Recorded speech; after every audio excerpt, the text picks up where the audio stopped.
Tapi kalau di atas itu berarti mungkin lewat lintasan basah. Ya. Berarti kalau yang 10 ton ke bawah ini misalnya contoh trek, Pick up, mobil kendaraan Avanza, Innova, Ras, dump trek belum bisa. Dump trek boleh, tapi jangan Tergantung muatan, muatannya. ya, tergantung muatan. Karena kekuatan jembatan darurat juga kan terbatas.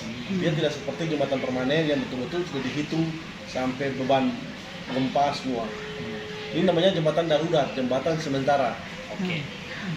Ada aktivitas kendala selama ya sekarang kan udah resmi 31 ini. Siap. Udah aktivitas lalu lalang sudah lancar. Siap. Mungkin ada beberapa sih kendalanya, artinya cuaca. Tadinya kita berlomba dengan cuaca kan, tapi ya syukurlah. Yang pertama, kedua ya stok jembatan yang tadinya kami khawatir rangka jembatan itu terbatas, tapi akhirnya sudah selesai. Oke. Sip.